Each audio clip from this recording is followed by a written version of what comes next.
Vigilance ଜାଲରେ ଲାଞ୍ଚୁଆ revenue inspector. Vigilance ଜାଲରେ ଲାଞ୍ଚୁଆ ଆର୍ଆଇ ରାୟଗଡ଼ା ଜିଲ୍ଲା ଗୁଣପୁର ତହସିଲ ଅଧୀନ ଶିରଜୁଳି ରାଜସ୍ୱ ନିରୀକ୍ଷକ ସୁଶାନ୍ତ ମଲ୍ଲିକ ଲାଞ୍ଚ ନେଉଥିବା ବେଳେ ଧରା ପଡ଼ିଛନ୍ତି। ଜମିପଟା ଟ୍ରାନ୍ସଫର ପାଇଁ ଅଭିଯୋଗକାରୀଙ୍କଠାରୁ ସେ 25,000 ଟଙ୍କା ଲାଞ୍ଚ ନେଉଥିବା ବେଳେ ଭିଜିଲାନ୍ସ ଚଢ଼ାଉ କରିଛି। ସୁଶାନ୍ତଙ୍କ ଅଫିସ ଏବଂ ବାସଭବନରେ ଭିଜିଲାନ୍ସର 15 ଜଣିଆ ଟିମ୍ ରେଡ୍ କରୁଛନ୍ତି।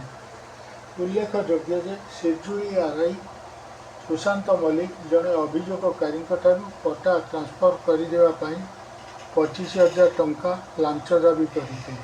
ଅଭିଯୋଗକାରୀ ଏଏନ୍ଆଇ ଭିଜିଲାନ୍ସର ଦ୍ୱାରସ୍ଥ ହୋଇଥିଲେ। ଆଜି ସୁଶାନ୍ତ ଲାଞ୍ଚ ନେବା ବେଳେ ପୂର୍ବ ପ୍ରସ୍ତୁତି ମୁତାବକ ଭିଜିଲାନ୍ସ ଟିମ୍ ତାଙ୍କୁ କାବୁ କରିଥିଲା।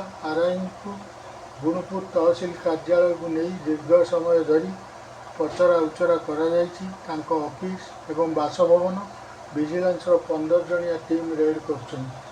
ଏହି ଚଢ଼ାଉରେ ଜୟପୁର, ରାୟଗଡ଼ା ଓ ଭବାନୀପାଟଣା ଭିଜିଲାନ୍ସ ୟୁନିଟ୍ର ପ୍ରାୟ 15 ଜଣିଆ ଟିମ୍ ସାମିଲ ଅଛନ୍ତି। ରାୟଗଡ଼ା ଡିଏସ୍ପି ସୂର୍ଯ୍ୟକାନ୍ତି ଟାକିରି, ଭବାନୀପାଟଣା ଡିଏସ୍ପି ପ୍ରମିଳା ସୁନାଙ୍କ ନେତୃତ୍ୱରେ ରାୟଗଡ଼ା ଇନ୍ସପେକ୍ଟର ବଙ୍କିମ ବବାଲି, ଭବାନୀପାଟଣା ଇନ୍ସପେକ୍ଟର ଆଲୋକ ମହାପାତ୍ର, କୋରାପୁଟ ଡିଭିଜନର ଇନ୍ସପେକ୍ଟର ସାବିତ୍ରୀ ପ୍ରଧାନଙ୍କ ସମେତ ଅନ୍ୟାନ୍ୟ ଭିଜିଲାନ୍ସ ଅଧିକାରୀ ଏବଂ ସରକାରୀ ସାକ୍ଷୀମାନେ ଉପସ୍ଥିତ ରହିଛନ୍ତି।